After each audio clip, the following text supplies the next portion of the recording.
সারাদিনের ব্যস্ততা, রান্নাবান্না, ঘরের টুকটাক কাজ, বাচ্চা সামলানো এই সব কিছু নিয়েই মেয়েদের জীবন। আর ঘরে যদি থাকে ছোট বাচ্চা তাহলে আর কোনো কথাই নেই। আসসালামু আলাইকুম, সবাই কেমন আছেন? এই ব্যস্ততম দিনের শুরুটা হোক এভাবেই। আশা করি সবার দিন খুব ভালোই যাচ্ছে। একটা মেয়ের জীবনে ভালো থাকা খারাপ থাকা সব কিছুই নির্ভর করে তার পরিবারের উপরে।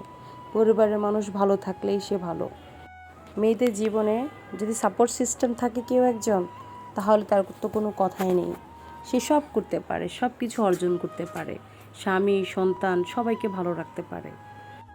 জীবনকে যতটা সহজ সরল আর সাধারণ করে রাখা যায় ততটাই আমি মনে করি ভালো। এতে অনেকটা আনন্দ পাওয়া যায়, অনেকটা সুখী থাকা যায়। কে কী করলো কে কী করলো না এত কিছু বিচার করলে কখনো ভালো থাকা যায় না। আপনি কার জন্য কতটা করতে পেরেছেন, দিতে পেরেছেন, আর নিজের প্রতি নিজে কতটা খুশি কতটা সন্তুষ্ট সেটা ভেবে থাকলেই আমি মনে করি সুখে থাকা যায়। কারো কাছে কিছু প্রত্যাশা না করে ভালো থাকার চেষ্টা করাটাই আমি মনে করি সুখে থাকার প্রথম মাধ্যম। এভাবেই দিন চলে যাক, দেখবেন একদিন ঠিকই সুখ আপনার দরজা করা নাড়বে। মানুষ যদি একবার বুঝে যায় আপনি স্যাক্রিফাইস করতে জানেন, সে যেই হোক, মা বাবা ভাই বোন বন্ধু যেই, তখন তারা সবসময় চাইবে আপনি স্যাক্রিফাইসটা করুন, কারণ আপনি এই কাজটাতে অভিজ্ঞ, ভালো করতে জানেন কিংবা কোনো অভিযোগও রাখেন না।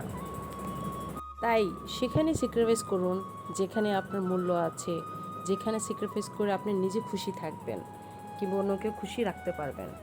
স্যাক্রিফাইস করতে গিয়ে কখনোই নিজের আত্মসম্মান বোধ হারাবেন না, নিজেকে বড় মহল করতে যাবেন না।